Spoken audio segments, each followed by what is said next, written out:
रोज रात को स्टोरी पढ़ के सुनाए, थोड़ा बुक्स उनको इंट्रोड्यूस करें कि दिमाग में जो थॉट्स आ रहे हैं वो आप धीरे धीरे लिखते जाइए। भैया घूमते फिरते आपको कुछ न कुछ ऐसे लोग टच हो जाते हैं जिनसे मिलने के बाद आप उनको अपना दिल दे बैठते हैं, क्योंकि वो न सिर्फ दिल से अच्छे होते हैं बल्कि राइटर भी कई बार अच्छे निकल जाते हैं। मेरे पास एक किताब है रश्मि कौशिक जी की, साइंड विद डिसीट। इस किताब ये चौथी किताब है इनकी। आज आपकी मुलाकात कराता हूँ रश्मि जी। रश्मि जी बहुत बहुत स्वागत है आपका। Hello. रश्मि जी सबसे पहले तो आपको बहुत बहुत बधाई इस किताब थैंक के यू लिए। So much. सबसे इम्पोर्टेंट चीज, जी। किताब लिखना, ये आपकी चौथी किताब है? जी चौथी किताब है। 4 किताबों में चौथी किताब में किताब लिखना, जो कोई भी व्यक्ति अगर जो है इस तरीके की किताब लिखना चाहता है जी। उसको क्या होमवर्क करना चाहिए? सबसे पहला homework is read a lot. हाँ। आप जितना पढ़ेंगे उतना ज्यादा आप लिख सकते हैं। तो मेरा बचपन से शौक था, मैं बहुत पढ़ती थी। हाँ। और लिखने का भी शौक था। हाँ। तो जैसे जैसे पढ़ती गई, लोगों को ऑब्जर्व करती गई। हाँ। जैसे ये मेरी बुक है, it's about a corporate love triangle. So corporate world में क्या क्या होते हैं, इमोशंस कैसे भागते हैं, raw emotions, it's about all that. इसके पहले वाली थी that was about my memoirs, हाँ। But as a fiction this is very close to my इसके हार्ट। बारे में बताइए। अभी ये ताजा ताजा निकला है। जी, जी। इसके अंदर जो है अगर लोग, आप इसको सारे ऑनलाइन प्लेटफॉर्म पे पा सकते हैं। जी, जी। कहीं भी जा सकते हैं, अमेजोन, फ्लिपकार्ट, कहीं भी जाइए आप इसको पा जाएंगे। बुक के सेशन में आपको मिल जाएगा। रश्मि Kaushik, signed with deceit.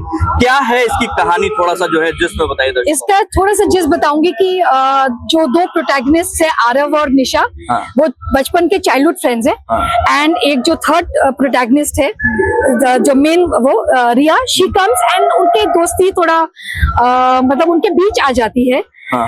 Unknowingly she comes in between them. हाँ। और वो कैसे स्टोरी अनफोल्ड होगी वो आप किताब पढ़ेंगे तो आपको बिल्कुल क्या पता बात चलेगा। है। अच्छा एक चीज ये जी, बताइए, बिल्कुल। हम लोग जब किताब की बात करते हैं रश्मि जी, आजकल की जो युवा पीढ़ी है वो पढ़ने से दूर होती जा रही है। जी, वो ज्यादा पॉडकास्ट और इंस्टा वीडियोस और रील्स उसमें ज्यादा इंटरेस्टेड होती है ना? तो वो क्या ऐसा करना चाहिए? आप as a parent, as a mom, आपने भी अपने बच्चों के ऊपर बहुत सारे फुल स्टॉप लगाए होंगे। जी, जी, बिल्कुल।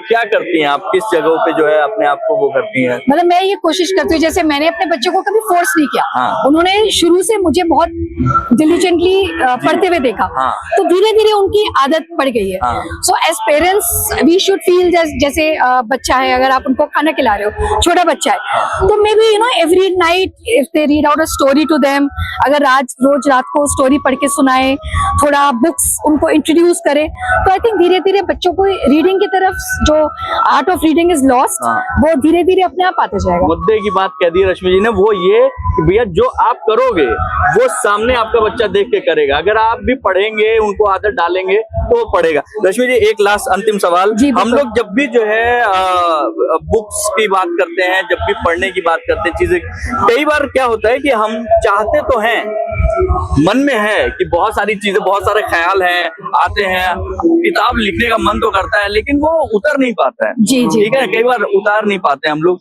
ऐसे में आपकी, चूंकि आप बीइंग ऑथर 4 किताब लिख चुकी हैं, इसको जो है पेटल्स ने आपके पब्लिश किया है, उन लोगों के लिए आप क्या मैसेज देंगी जिनके दिमाग में ख्याल तो बहुत है, बस उसको शब्दों में पिरोकर नहीं रख पा रहे हैं? Message for all budding writers is जे आप जब भी जो आपके दिमाग में आता है आप उसको लिखते जाओ।